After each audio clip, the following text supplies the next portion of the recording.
and where we are 1 year on from the UN high-level meeting on UHC, and how the challenges of the COVID pandemic have either hampered or accelerated progress. So I'm Kate Warren, Executive Vice President here at Devex, and I'm delighted to be moderating today our final event where we're discussing a topic that has really long been overlooked, but has seen a surge in attention amidst the pandemic, and that is the importance of mental health. We've experienced a global kind of collective trauma as we all face shutdowns, economic collapse, sickness, death, even the social unrest this has unleashed. So at least in my mind has brought forward how important mental health is to human potential and resilience in a way that I think everyone can really relate to now. So today we are going to dig into where we are, how much further we need to go in this decade of action to achieving the SDGs and delivering mental health for all. I'd like to give a special thank you to our partner, the Global Mental Health Action Network, who helped make this discussion possible. I look forward to learning more about the work they do in a fireside chat with their Deputy CEO, Claudia Sartor, in just a moment. We will then proceed with a superstar lineup of experts for a panel discussion on what opportunities and obstacles lie ahead in delivering mental health for all. My colleague, Rebecca Root, is here with me. Rebecca, if you want to come on and say hi. She'll be keeping an eye out for questions as well as responses to a couple polls lined up. Rebecca, maybe you can share a little bit about how people can participate in the discussion today. Yeah, sure. Hi, everyone. Great to see so many people joining. As Kate mentioned, we will have 2 polls throughout the session. You should see them on your screen. So if you can click the answer that you think is most applicable to you, that will be great. And we'll be able to feed back the answers to those throughout the session. And yeah, if you do have a question that you'd like to put to one or to all of our panelists, feel free to just put it in the chat box at the side. I'll be taking note, and hopefully we'll get to as many questions as we can throughout the session. Thank you. Great, thanks, Rebecca. So, here at Devex, I think the importance of mental health and well-being has been a topic top of mind for many of us. So we're facing what I guess is like 7 months of working from home and quarantines. So I know we talk about even internally now more than ever. So what are you most looking forward to hearing and learning about in this discussion today? If you want to pop back on. Oh, sorry. Sorry, there's a little delay there.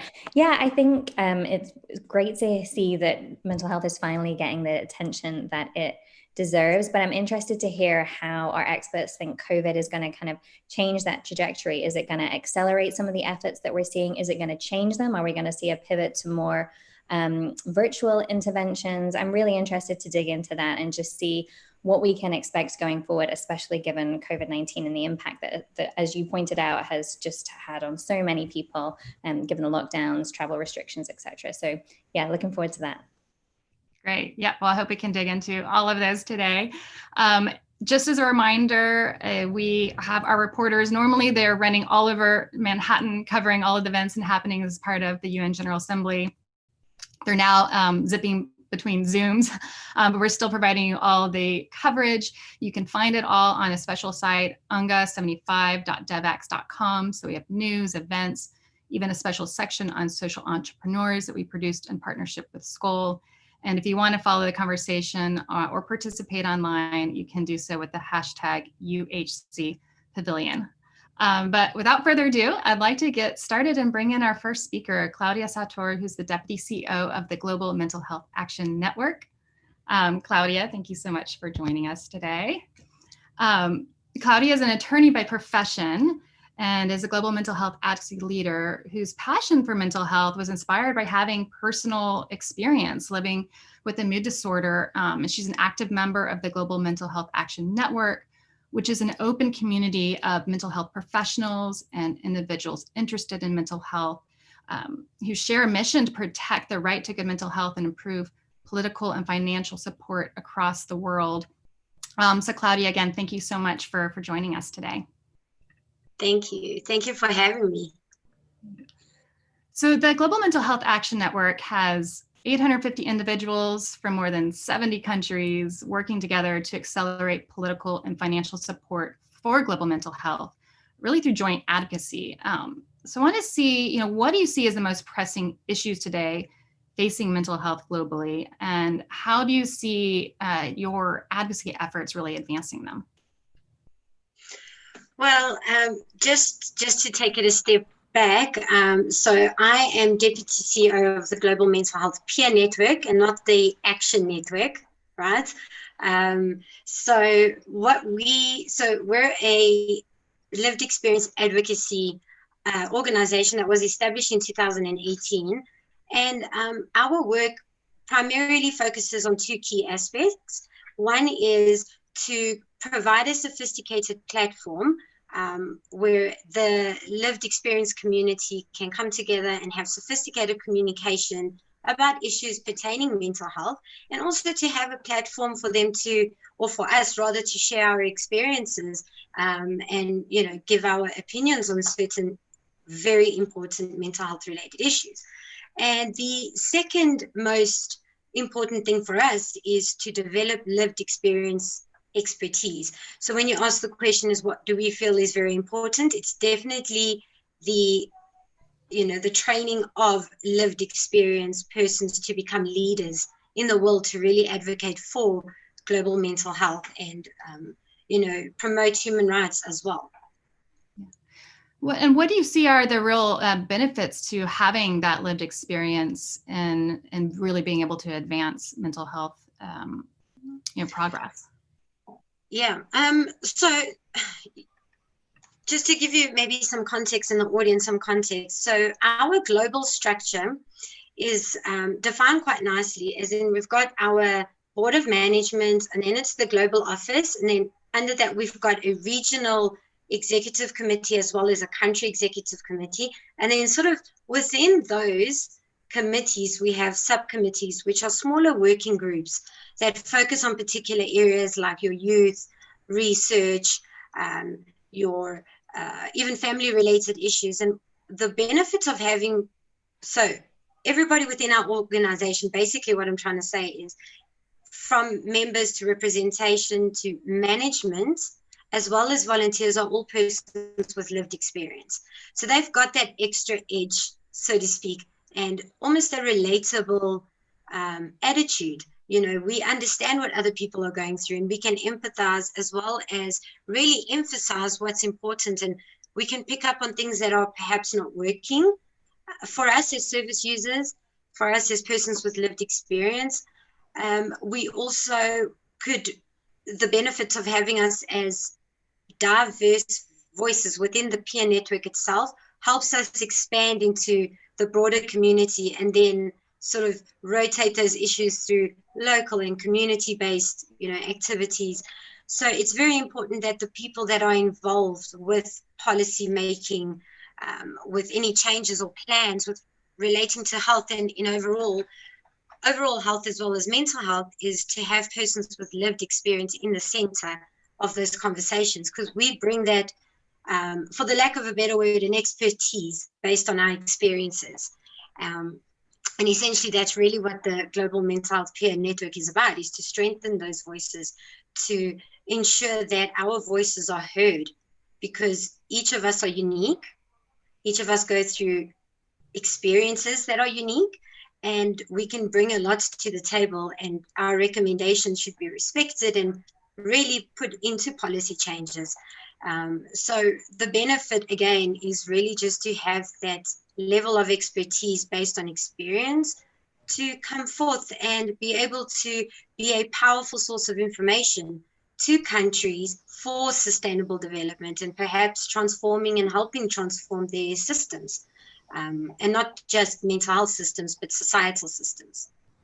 I imagine it's helpful too in helping to combat the stigma that can come along often with mental health, and breeding leaders that have that lived experience and can maybe help break that stigma within even their organizations. Is that part of your work, and how do you see that playing a role in awareness and making it something that people feel more comfortable talking or about?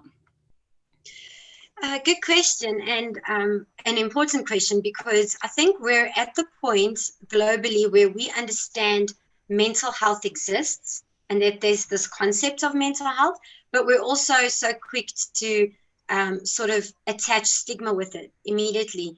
And stigma doesn't necessarily mean just negative stereotypes. It goes beyond that. It goes about what kind of language do we use, you know, when we're talking about people. Unfortunately, I've seen it in movies, I've seen it in the workplace, where if somebody's having an off day, somebody will just sort of conveniently say, she's being bipolar or she's being schizo at the moment. That's not okay. So while we are aware that mental health exists, we need to actively, as a community, and not just lived experience, but outside of us, stakeholders and governments, understand that we need to change the way in which we talk about and the way in which we talk to people with lived experience or mental health conditions. And also the labels that we see often in our work, and this is something we really are pushing for. And again, goes back to us strengthening the voices and hearing the voices of those with lived experiences, is the labels. You know, labels are for jars, not for people, so to speak, right? So don't say I'm mad, don't say I'm crazy or lazy. And I think there's a lot of work that's to be done, but there is a lot happening from an advocacy perspective to try and change that. But with that, we have to change society's mindset. So now it's not just about mental health, it's what do we need to do? What extra support can we get so that collectively, you know, we work together as a force to try and change something? But it is most definitely something we work on. Yeah, well, and, you know, as we mentioned, the COVID pandemic has really put a new spotlight on mental health's importance. And I think you're seeing more people paying attention to it and even experiencing challenges themselves. So what opportunities do you see to accelerate progress at this time? And are you seeing any promising moves out there as a result? Well, for us, from an organization perspective, we've been running COVID and mental health peer support groups, and that has proven to be really helpful. A lot of people, and obviously being a global pandemic, we've had people from all over the world attend these sessions, and it's so important that peer support comes together, that the structures for peer support is seen as really necessary, because while some may argue that through our experiences and having been forced to be in isolation and avoid people, and, you know, because of diagnosis or because of lived experience, we're somewhat more prepared. And maybe we are and maybe we aren't, but the whole world is experiencing anxiety, stress, adaptation to new changes in the world, you know, in life. So for us, I think the biggest thing is really to speak up and ask for help. And we're definitely an organization, if you need help and you need to reach out to peer support or for peer support, we very strongly support that. And COVID's very unfortunate, and there's also a lot of grieving that's happened. And have you seen an uptick in people joining and needing more support these past months? Yeah, most definitely. There's been a lot more reach. However, we do see a lot of people still holding back. And I think it's the stigma, because now with COVID, it's not just stigma of mental health. It's now, if you have COVID, you have some form of illness that has now kind of infected the whole world. So you're seen differently as well. So there's that double or that dual relationship with COVID and mental health, and stigma on both. Well, you know, we're here today talking about the integral role mental health plays in the SDGs. So what would be your call to action to the global leaders that are gathering, you know, virtually this year for UN's General Assembly? What needs to happen to advance the issue? What would you like to see happen? Well, what we would essentially like to see is, given that we are a lived experience organization that believes in a holistic approach, a person-centered approach to mental health care, we believe that it's not just a medical aspect. You know, it's a multidisciplinary or dimensional aspect. So for us, the call to action would be investment to integrate mental health into all forms or all aspects of life. So bringing mental health into education, justice systems, health systems, you know, kind of taking it a step further and working together to integrate. I don't think this should be done alone. It needs to be done together, but it should be with lived experience people in the center of the change and of those discussions. And obviously, I mean, I would love to say funding, but I think everybody would say funding. So to kind of move away from that a little, I think we need to maybe look at mental health as a broader issue to sustainable development, across countries and across the world. And again, just to reiterate, and I cannot say this more, is it needs to be a collective engagement, a collective unity, as opposed to fragmented efforts that are kind of broken up and nothing comes together. So the integration of mental health into all aspects of life. Yeah, well, actually, it brings a question I have. So in places like North America, Europe, wellness has become almost trendy, is a new trendy term, and there's all these businesses cropping up and sprung this whole cottage industry around well-being. I think the wellness industry is supposed to be one of the fastest growing consumer markets. So curious to know how you see maybe what skeptics may call a more commodified approach to wellness, either furthering or potentially even hampering mental health goals. What are your thoughts on that?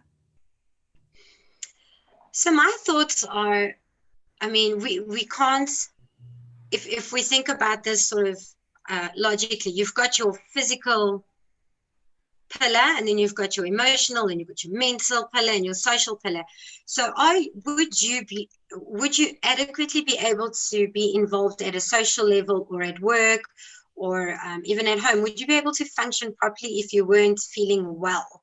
And I think just the word well, speaks a lot, because if you're unwell, you aren't able to do all those things and you can't function properly, or you would not to your optimum level. So I would say that wellness and well-being is something that has to be part of any recovery process, part of any aspect of, even in your policies and stuff, the idea of wellness and well-being is so important. And even the World Health Organization definition, which I'm sure I don't have to go into here, but it's about that state of well-being and not necessarily not being well.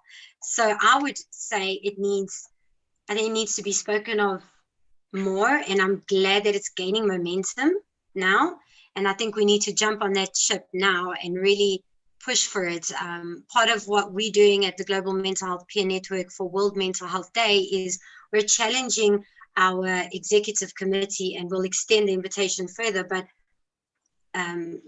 it's about what do you do for your well-being, and not necessarily just self-care, because your well-being is something that should be part of your daily life. When you wake up in the morning and your ritual is to go to gym, eat healthy, that's got to still stand, so you've got to broaden and build on that, and that can only be done through well-being.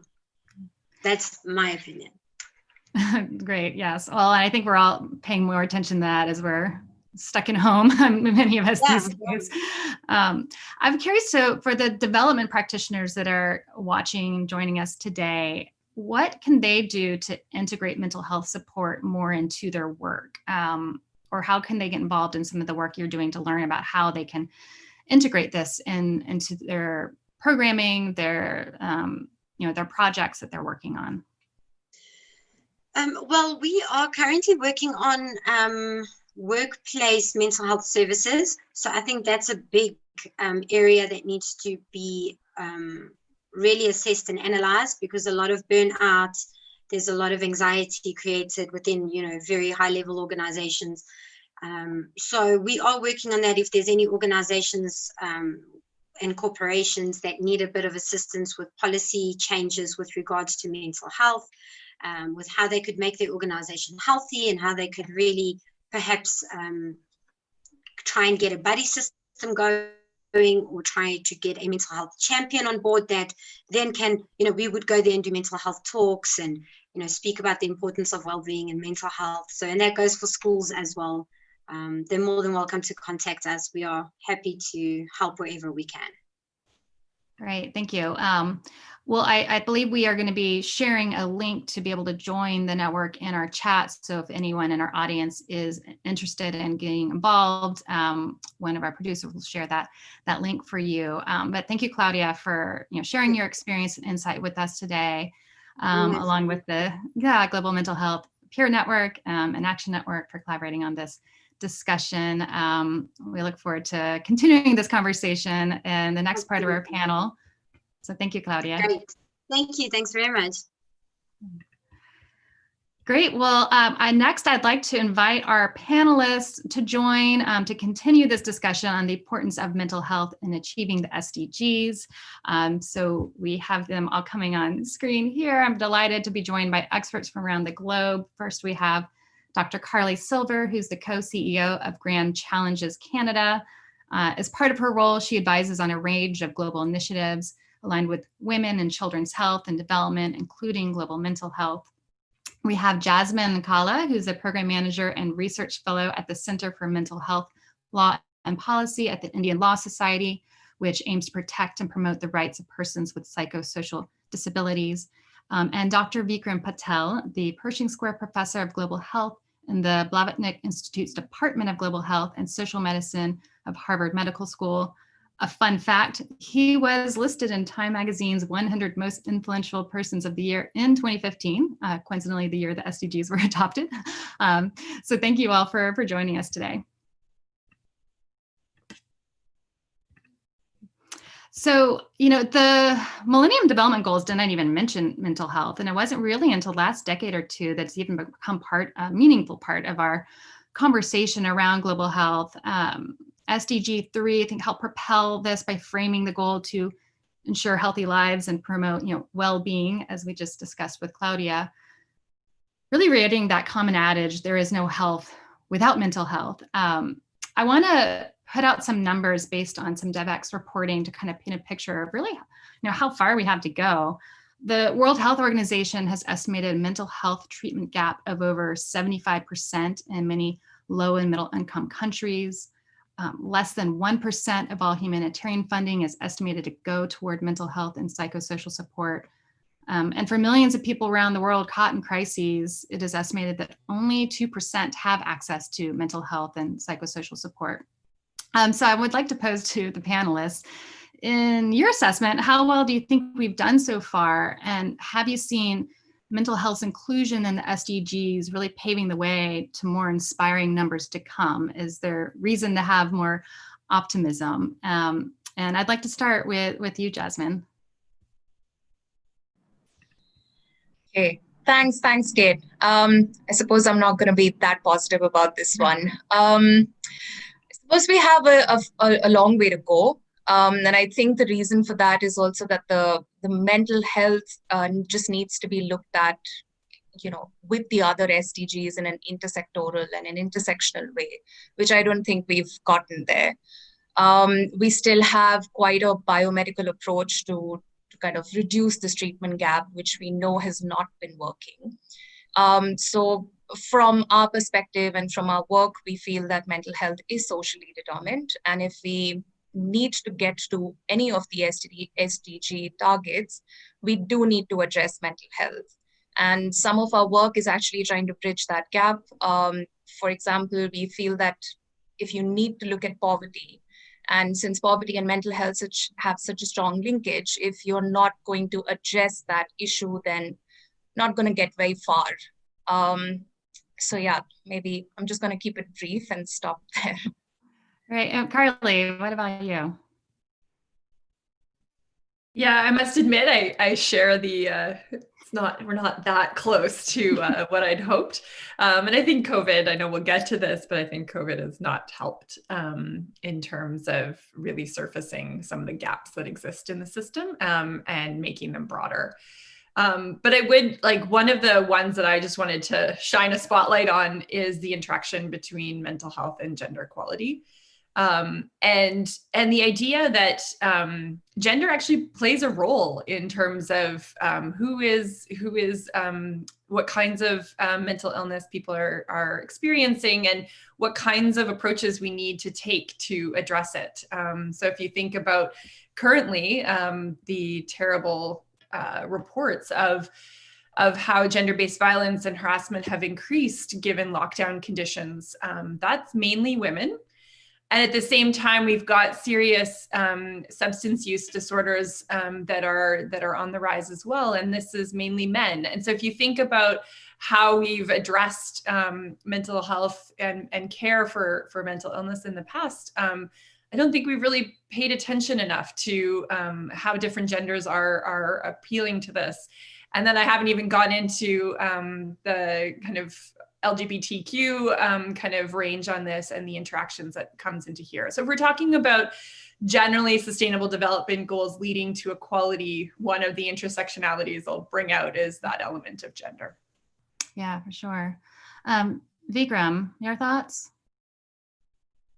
Yeah, not much else to add. I think I also have to be quite pessimistic. I'll be honest with you. I think there's a lot of talk about mental health, and there has been, which is welcome, but very little cash actually following it. And, I think Carly is exactly right. The talk on mental health has actually accelerated thanks to the pandemic, but I don't see a single new dollar actually coming behind it. So there's a lot of talk, and I think it's actually trivialized mental health in some ways. It's you asked the earlier question about wellness. I think wellness is extremely important actually, but also there's a danger that what wellness does, it pushes all the emphasis onto the individual. It's another classic example of commodification and commercialization of a very fundamental need that every human being has by saying, oh, it's your responsibility, go and do yoga. The whole thing has become so trivialized that is a really big concern to me. And unfortunately, I don't see any real signal that's going to change. And with the SDGs, I want to add that it's hard to think of what's not in the SDGs. So, while I do celebrate that mental health is there, but actually what isn't? And so it's almost like everything in his aunt is actually in the SDGs. So, everyone's now got a case that we're in the SDGs, and so does mental health. Thank God, at least we're not in it. We were excluded. But it's just important to remember there's a lot of competition on the SDGs for every single cause. So, I think COVID, you say, has raised maybe awareness, but also really increased the need, and not necessarily seeing that financial backing as a result. Maybe to follow up a little on this intersectionality within the SDGs too, Jasmine, I'd like to maybe have you speak a little bit more as to, how you see this playing a role across the SDGs. And given that, as Vikram says, there's a lot of competition for attention, what are some ways that you're seeing that we can really move the needle on mental health awareness by integrating into other aspects of the SDGs in a meaningful way? Sure. I think the first way that one needs to think about it is to really broaden the horizon and talk about things outside the mental health sector. So if we do look at intersectoral work, I think that's one huge potential of doing this work. I also don't want to be that pessimist and do talk about some of the work that we've been doing, which I think has the solution is probably in there somewhere. Which is that we've been running this large rural community mental health and social care intervention, which is incidentally funded by Grand Challenges Canada and Mariwala Health Initiative. The purpose of the intervention is to really let communities lead their own mental health care response and social care response. And I think that that's perhaps an indication to say that there are no perfect straight-jacketed solutions that we can find, and there is a need to invest in our communities that we work with, like Claudia mentioned about investing in listening to people's lived experience, because there is a difference in the way the problem in itself is defined, and therefore the solution in itself needs to be co-designed with our communities that we're working with. So I suppose intersectoral work, working with communities, co-participation is the way that we can really try and close this gap.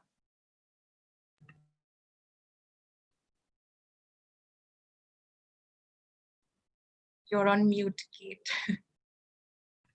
unmute myself here.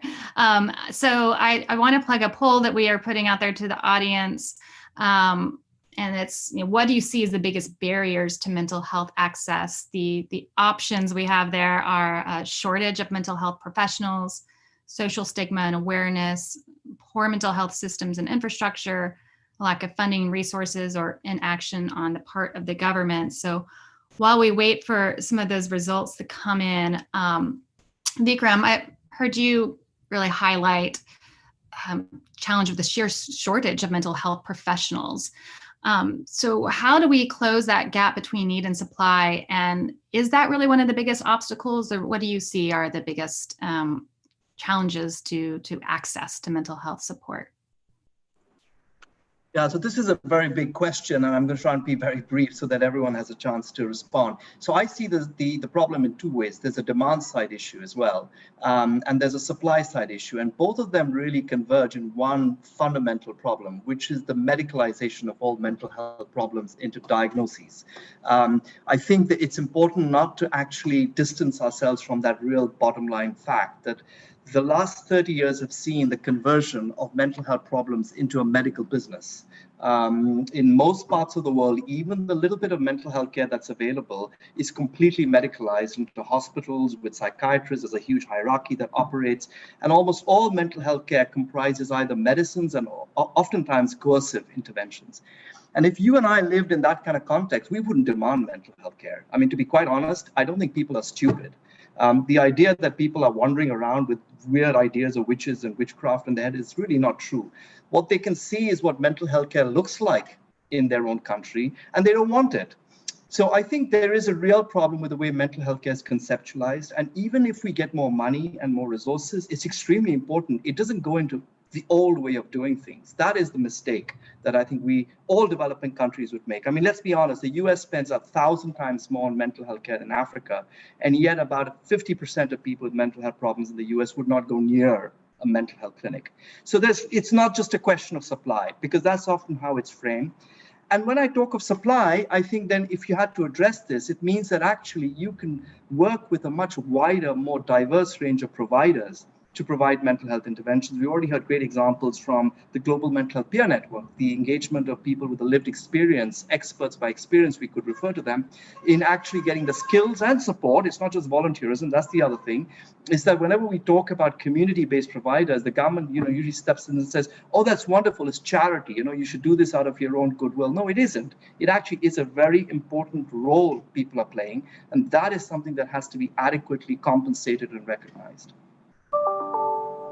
And Carly, I'd like to ask you about, so, this is interesting, the way that you can even access and the way we frame mental health support, maybe not that enticing to many people to even take access of. How do you see technology and innovation really playing a role here? I think as a result of COVID, we've seen a massive proliferation in the use of telemedicine and teletherapy, but there's all different kinds of apps and startups that are really helping to bring mental health to people in a way, even in underserved rural communities, but also maybe in different ways that would be more enticing. So how do you see innovation technology playing a role in this access issue? Well, I see, so Grand Challenges Canada is an innovation platform. So I love finding places where innovation is relevant. But mental health is one that we've realized very early on in our days. We're about 10 years old now. That mental health is really something that needs innovation. And we're not talking just the digital tools. I'd love to expand a little bit on where I see the role in that. But we're talking just how do you address the current challenge with new ideas. And this means like pulling in what Jasmine just said about using different sectors to approach it, using what Vikram's huge body of work around showing that you don't have to be a psychiatrist to actually have the mental health outcomes that we need to be seeing. And so how do you pull these different concepts together and meet people where they're at in their communities, rather than trying to entice them to come to these institutions that are not that appealing to go to. And so I think that's generally where I see a need for innovation, social innovation, technological innovation or digital innovation is certainly something we're seeing more and more of. And I would put it in a couple different ways, just challenging the idea that it necessarily has to be something that goes directly from, a chat bot or some kind of AI computer to someone's hands. There's a lot of different ways in the middle that technology can accelerate the scale. And remember, the fundamental nature of a lot of mental health care is a person-to-person type of thing. We need human connection. That's why COVID has been so difficult, with everyone having to be in their own homes or on lockdown. And so thinking about where digital tools can actually support that human-to-human interaction in a way that means people don't have to necessarily learn rote learning on a whole bunch of things that they have to remember in order to figure out what is likely warning signs or things. To think about different prompts that could take someone, a lay therapist, through a session with someone so that they're listening properly and remembering kind of the key things that makes that interaction meaningful.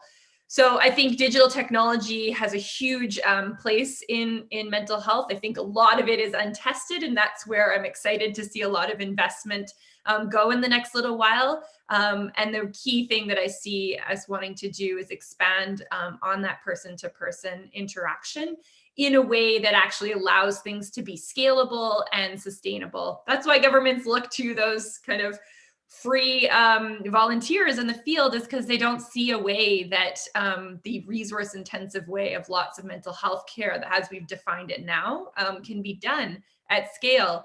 And so that's the challenge we have to be working with. How do we do it at quality, but also at scale?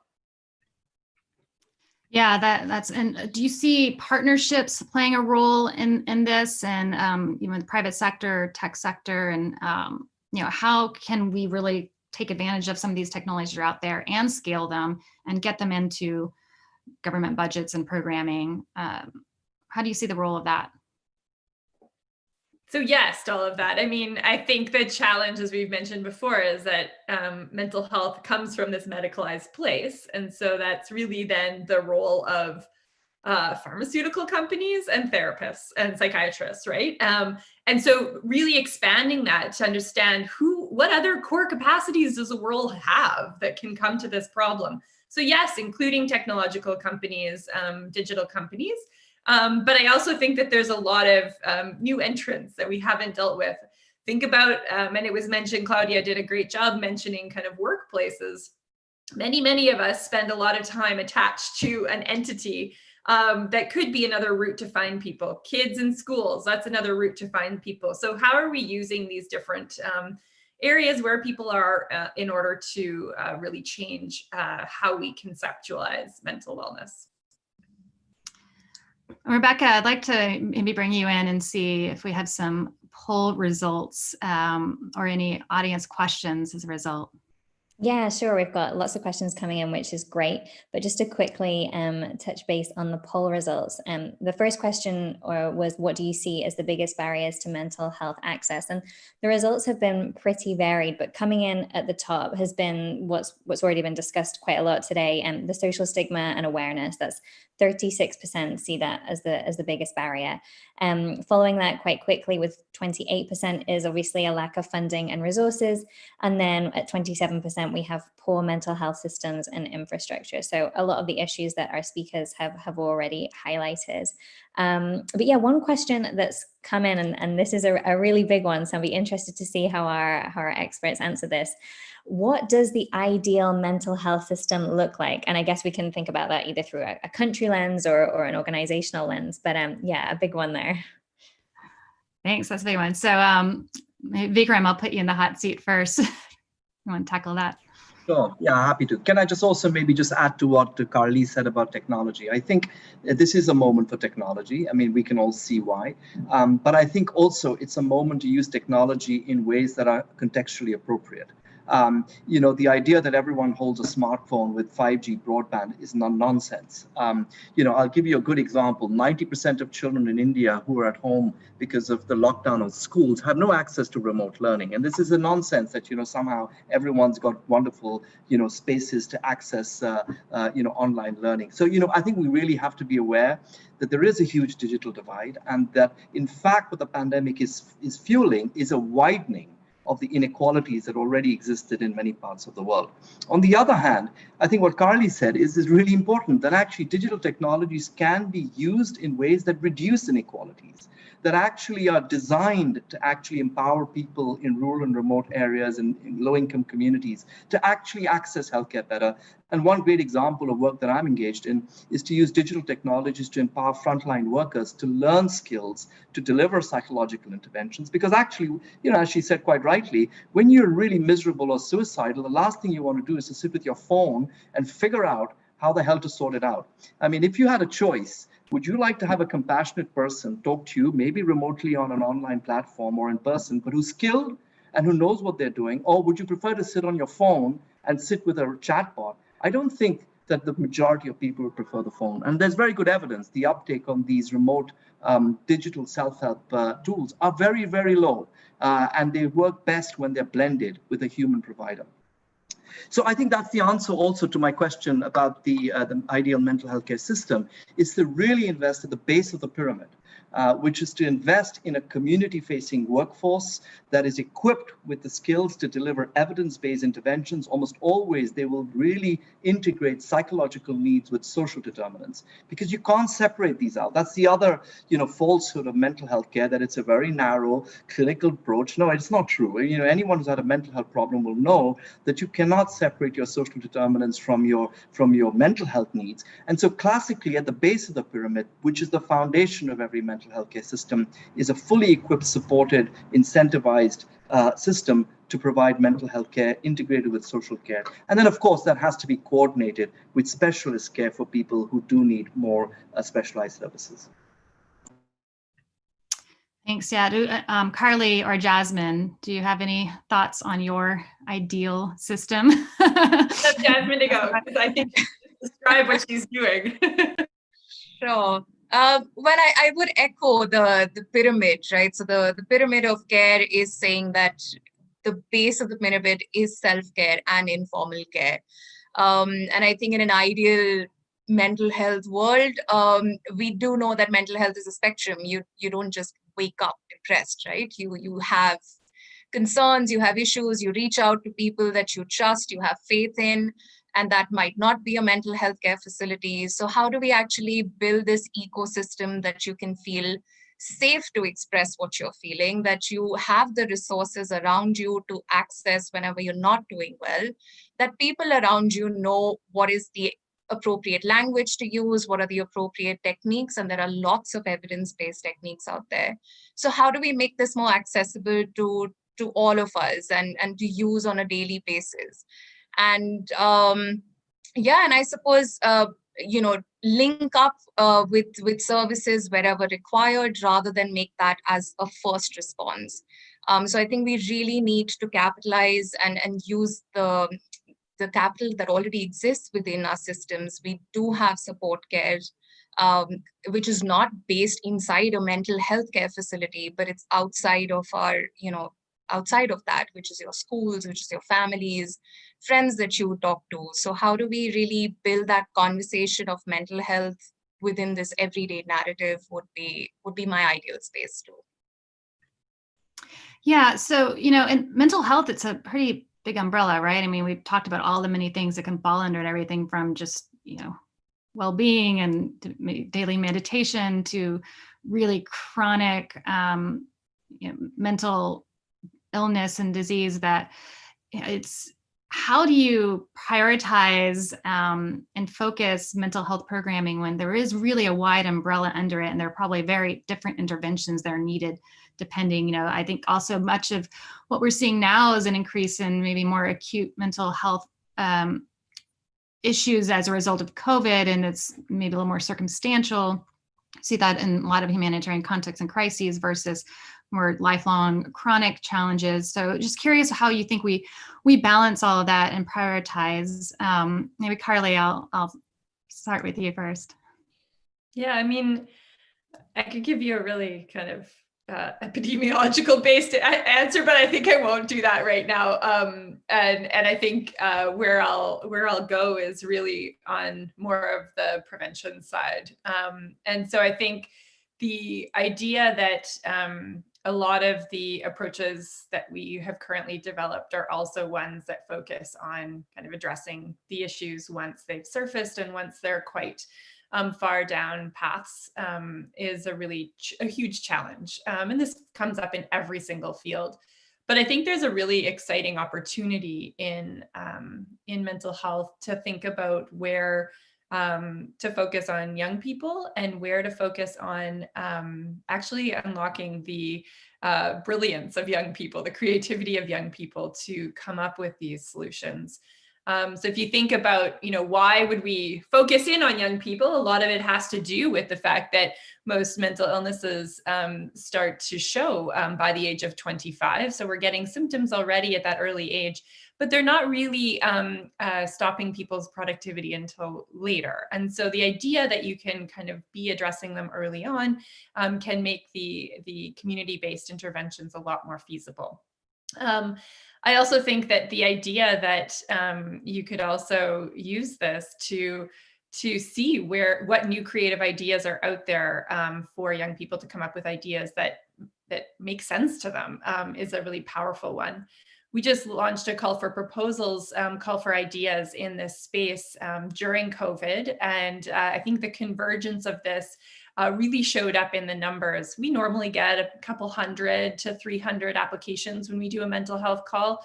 We got almost 1,100 applications in this call, and 80% of them were submitted by youth-led organizations. So this is something that we've never tapped into before, but shows just how huge there is in terms of human capacity out there to be developing new approaches to this. And this was focused in low and middle income countries. We're sifting through those ideas at the moment to come up with the ones that really resonate and are really exciting and possibly a little bit risky to see how we can transform this space. But I think the one invitation I'll make is that if you do the math between almost 1,100 and about 25 that we'll end up funding, there is a massive need for investment in this space, and there's a massive demand and capacity to be meeting the needs that exist right now. Yeah, we've talked about stigma and awareness, and you think our audience even rated that as one of the top barriers. Do you see that that's shifting if you look at the youth now? Is that no longer such a I guess barrier for them if there's a lot of interest in mental health and well-being and feeling like more accepted even to talk about it amongst your peers? Are you seeing that? I think it still varies. I think there is more of an openness and we see some people even in our own organization being really confident to talk about what their experiences are with mental ill health. And how they've overcome that. I think I think of a lot of places in the world, though, and including in Canada, where the language just doesn't exist in the community. The spaces to discuss that just doesn't exist. And so, yes, I think that we're progressing, but by no means do I think this is, again, a universal experience. And I think there's a lot of places where that language and that ability to kind of destigmatize that conversation is still really needed. Yeah, I want to flag another poll that we have out there for our audience. And this is, as a development professional, do you feel like your mental health is supported at your organization? And we've talked about, how organizations can actually be a place where people can get that support. And I ask this question because, we know mental health support is a critical component of humanitarian response and development, yet those that are often leading the response often struggle with their own well-being and lack of psychosocial support. So curious here, what more can our sector do to support the mental health of professionals working in humanitarian aid and development? And I guess how can we make sure frontline workers, are able to put their oxygen mask on first before they help others. See, Vikram, maybe I'll pass that to you first. Yeah, no, so I think, I think this speaks to the whole point of prevention that Carly referred to. It's an opportunity that in the mental health field, we really haven't really had a coherent conversation about. So for example, she referred to working with young people. I would also, push that envelope all the way into childhood. I mean, perhaps the single most important risk factor for poor mental health across your life course is childhood neglect and maltreatment. And it is really an important area. It's like, I call it the cigarette of mental health, and it baffles me that actually, even in the mental health sector, we have no real conversations about how you ally with the child welfare and protection sector. But anyway, that's another story. But what I wanted to really refer to in as a metaphor is that when you talk of humanitarian or indeed any workplace, there's always a risk, again, of pushing the entire emphasis on prevention to the individual. I do believe individuals are very important, and I do believe that we do need to empower individuals with skills to cope better with stresses and so on. But that cannot be the primary thing that we do. The primary thing has to look at the environment of the workplace, because that is primary prevention. For example, what are the workplace policies that protect individuals who are, for example, from being summarily sacked? What's the security that people have in this kind of work? What are the hours that they're expected to work? What are the kinds of, rules within the workplace in terms of relationships between managers and workers, etc.? You know what it is. We all work in multi-layered organizations, and we all know actually what it is that we desire from our workplace. And I think that's exactly the same standard that must apply across the development sector. And unfortunately, I have to tell you, that's not always the case. And so what we then do is we distract from the fundamental structural problems that cause stress in the workplace and just push all the emphasis back to the individual by giving them yoga classes. And I think while that is important, I do not believe we should assume that that is going to take place of workplace mental health promotion. Yeah, thank you. Jasmine, you have thoughts there? Actually, I had two thoughts. One was on the issue of youth opening up about their mental health. In our experience, I think most people do express what they're feeling. So we found that, I know while stigma is a concern, but it's also linked to discrimination. So you would find it hard to talk if you were going to negatively, face consequences based on that expression. I think the challenge really through our work, what we've seen is we don't know what to do once someone has expressed those emotions. So how do you listen properly? How do you respond to that issue that someone's just disclosed to you? I understand what the audience is saying, but I guess I would just push it a little bit that it's not just limited to stigma. It is an issue that's linked to discrimination. It is linked to us not knowing what to do once people break out of that stigma and speak about it. So that was one. And I think, yes, I agree. I think workplace mental health is a structural issue, just like any of our other spaces are. But I did also want to chime in and to say that there is a WHO's framework on quality rights, which talks about how can one apply human rights principles in practice. We've used that in some of our healthcare systems, and that really did change the way the organizations were functioning. Because once you start a conversation on people's rights, you do change policies and you do change actions that's for everyone at each layer. Great, thanks. Yeah, and I'd like to bring Rebecca in, see if you have some results from the poll or any other audience questions that have come in. Yeah, definitely. So in terms of the poll, you asked, as a development professional, do you feel like your mental health is supported at your organization? And the good news is that the majority of people do. 65% said yes and 35% no. And obviously it's been great to hear some of the tangible actions that organizations can take to try and make sure that they are addressing mental health within their organizations. We've had a ton of questions come in, which is great. The first one I want to put to our experts is whether there's an issue around using the term global mental health. One of our audience members says, would it not be better to instead label this kind of service and support as support for community community self-awareness, and perhaps the inference there is that it might be better in terms of measurable outcomes than just using the umbrella term of global mental health. So yeah, Kate, I'll throw that back to you. Yeah, I know we've had a lot of discussion around how language is so important. I know, Jasmine, you had some thoughts on that. Do you want to chime in first? Gosh. Well, I will be slightly critical of it. I think it does have some colonial baggage there of the entire term of global mental health. And I think when we say global mental health, we just need to recognize global inequalities that exist in our context across different settings. So my only message there would be that we do need to have some uncomfortable discussions around sharing of power, hierarchies, to really question what is this, who sets the research agenda, who sets these policies, who sets these interventions, does it really work for the context that we're working in?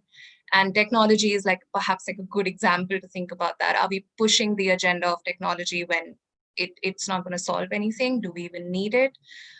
So I think these are for any social movement, we do need to have these uncomfortable questions around what is this global term and who is it leaving out? So I'll stop there. Great, thank you. Carly, did you want to chime in? I did just want to come in just to underline lots of what Jasmine just said, and also just share, we've had the pleasure, we were approached by some Indigenous leaders here in Canada to use the Grand Challenges Canada platform to apply some of the concepts of innovation and enabling innovators in different communities to come up with new ideas. And mental health was certainly one of the areas that were initially prioritized, and one that we've got our eye on to figure out how we can move forward.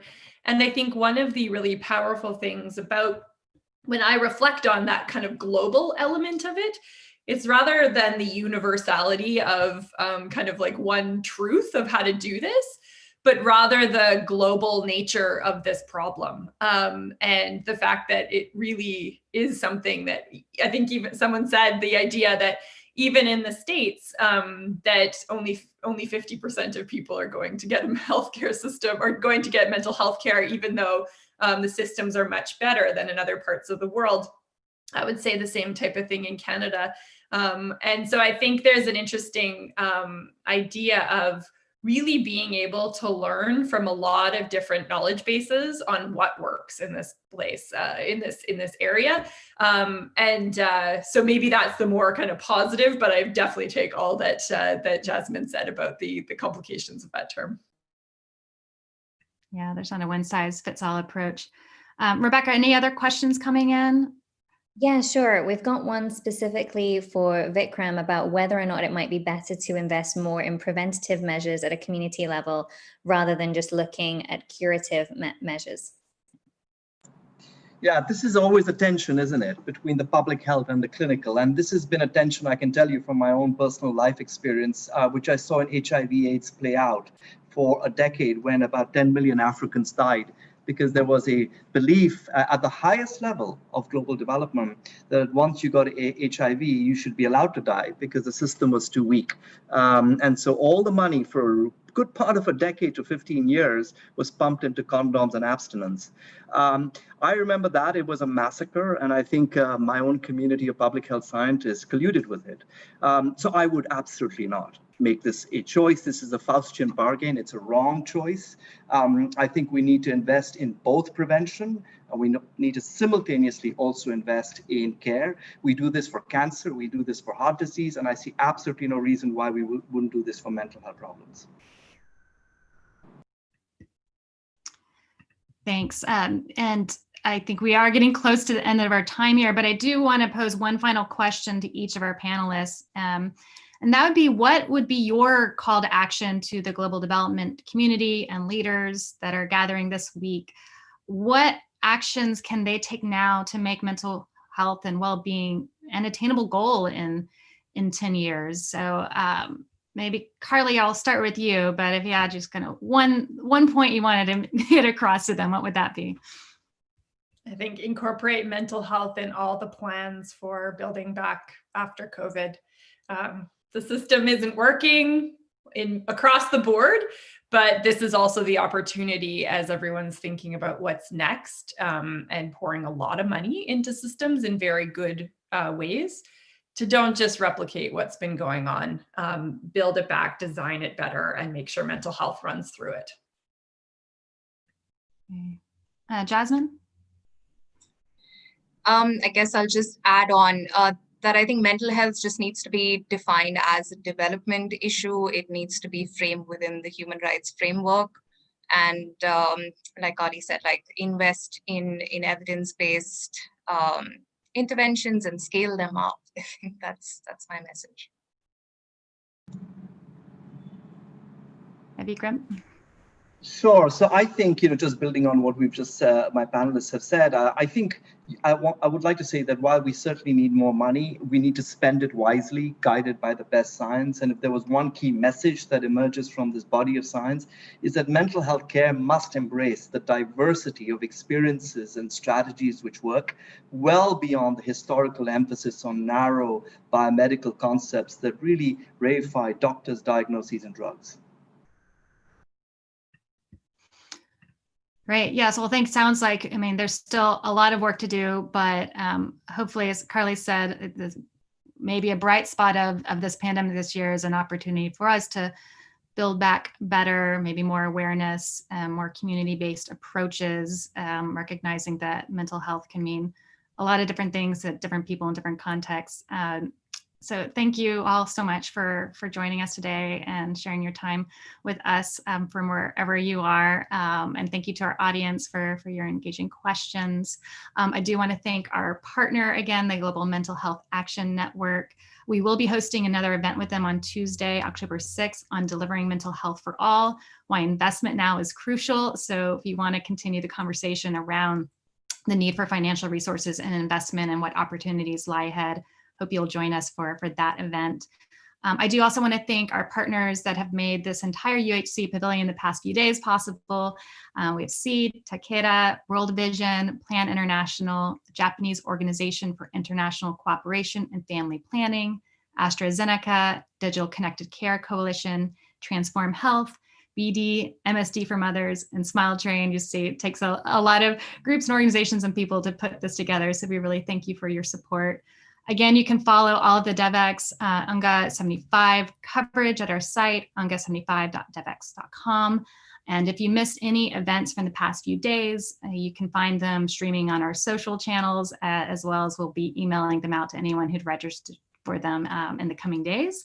One of the great benefits of moving this event virtual this year is the truly global audience of speakers and participants that are able to attend wherever they are. And on December 10th, you will have another opportunity to join our community with our flagship event, Devex World, normally held in Washington, D.C., but this year will be all online. It's free for Devex Pro members and should be just exciting, informative, and engaging as our in-person event. This is an event that we typically encourage people to take off the suit jackets, be a little more casual, and even throw jeans. But this year, I think you can even wear your pajamas. We're making even more casual this year, and really can join from anywhere you are in the world. So we're really excited about that, and I hope that you can sign up, and we will see you there. Again, thank you to our panelists, our partners, our audience, and my Devex colleagues for an engaging few days of conversation. I hope when we reconvene next year, whether that's in person or virtual or some combination of the two, we'll be able to look back and say we've made some real progress on universal health coverage. In the meantime, make sure to take care of your mental health. If you're like me, you've been behind a screen all week, so I hope you can get out there, get a bit of fresh air, maybe do some yoga if you like, and I hope everyone stays safe wherever you are in the world. So thank you again, everyone.